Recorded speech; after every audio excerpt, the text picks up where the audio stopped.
Yo la team, j'espère que vous allez bien, que vous avez passé une excellente journée. Ça y est, on se retrouve, la compétition reprend. On a parlé hier de la Ligue des Champions. On va continuer sur cette vidéo avec 3 pronostics à vous proposer. On ira au Kazakhstan, en Suède et surtout aux Pays-Bas pour un PSV Eindhoven Galatasaray complètement fou avec le retour du public. Et en fin de semaine, vous le savez, en exclusivité sur l'équipe 21, le retour de notre bonne vieille Ligue 2, à savoir que la Ligue 1 reprendra d'ici 15 jours avec, comme d'habitude, les 10 pronostics Ligue 1 à vous proposer.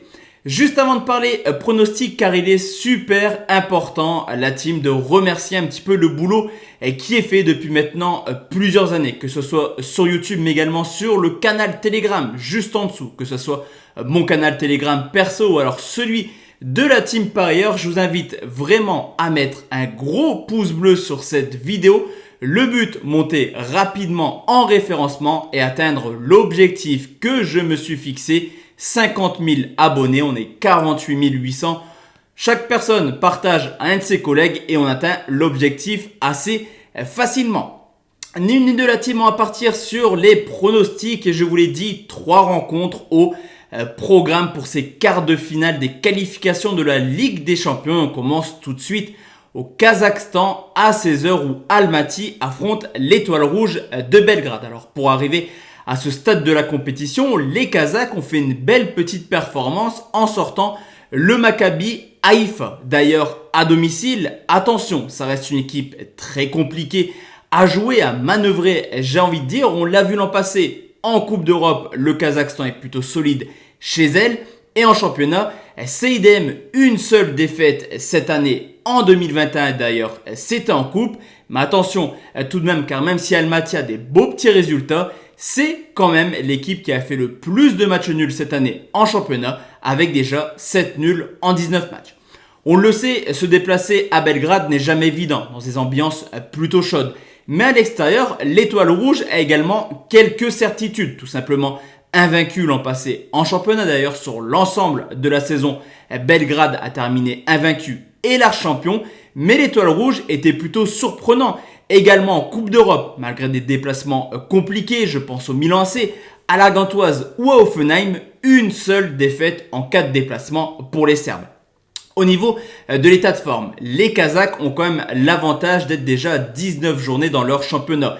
Ils sont plutôt prêts physiquement et également l'état de fraîcheur qui est plutôt du côté de Almaty. Certes, une seule défaite sur les 10 dernières rencontres, vous me direz c'est une équipe extrêmement en forme, mais ce qui est intéressant, c'est de constater que Almaty, 3e, n'a jamais remporté ses rencontres contre des équipes surclassées. Le premier et le deuxième, 3 matchs nuls. Du côté de Belgrade, forcément, son premier match était plutôt assez neutre. Ils sont vraiment concentrés sur cette Ligue des Champions qui financièrement apporte beaucoup au club, surtout dans une situation actuelle où financièrement les clubs sont un petit peu en difficulté. 0-0 en championnat, ce qui confirme clairement le fait que Belgrade est plutôt solide défensivement. 20 buts encaissés en 38 matchs l'an passé, mais également en Europa League où, mine de rien, il était toujours assez compliqué de marquer contre le Serbe. Sur ce coup, je vous l'ai dit, Almaty est capable de prendre au moins, entre guillemets, le point du match nul et d'espérer lors du match retour. Je vais sécuriser mon pronostic et partir sur un match nul où Belgrade est moins de 3,5 buts. C'est tout de même coté à 1,50. Deuxième pronostic, la team, on va aller en Suède où Malmö joue contre les Finlandais de Helsinki. Cette fois-ci, les deux équipes ont déjà participé à un premier tour. Pour les Suédois, un peu plus compliqué contre Riga. Victoire 2-1 aller-retour pour Helsinki. Il n'y a pas eu de danger contre une équipe de Macédoine. Score final 7-1, match aller, match retour 3-1, 4-0. À domicile, Malmö réalise pour l'instant une belle petite saison en Suède. 5 victoires, 1 nul, 0 défaite et surtout 16 buts marqués. Ce qui en fait la meilleure attaque à domicile. Mais attention, on le sait également, les Finlandais sont capables de marquer contre n'importe qui. D'ailleurs, tout simplement, Helsinki est la meilleure équipe du championnat finlandais à l'extérieur avec 16 points pris en 7 matchs. Après une coupure de quelques mois où Malmö a quand même joué des matchs amicaux, on constate une équipe qui est plutôt revenue en forme. 5 rencontres officielles, 3 en championnat, 2 en Ligue des Champions, une seule petite défaite. Et également du côté de Helsinki, plutôt en forme après 11 victoires de suite. Certes, ils se sont inclinés son week-end contre le dernier sur le score de 2-1, mais on a également une équipe qui a fait un gros turnover et qui est prêt pour affronter Malmö demain.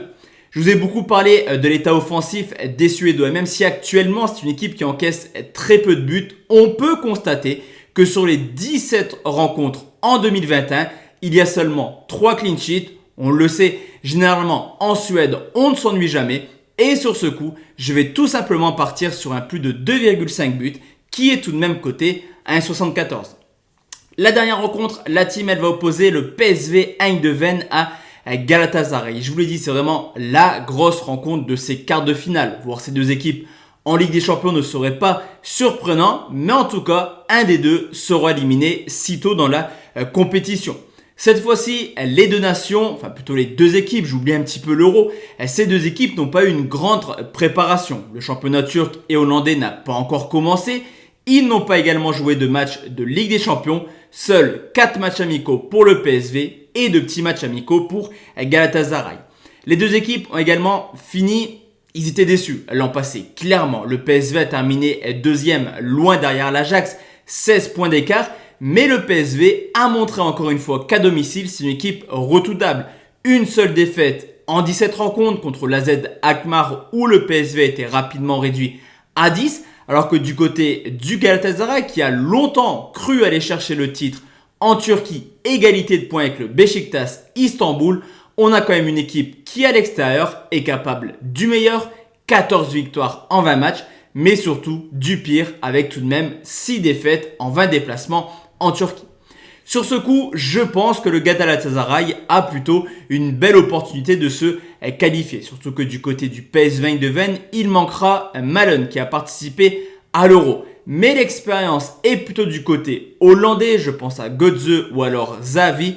Et même si le Galatasaray pourrait sur l'ensemble des deux matchs se qualifier, je pars du principe que le PSV intrinsèquement est supérieur. La cote est plutôt intéressante. Et je vais partir sur une victoire du PSV Eindhoven côté à 1,57.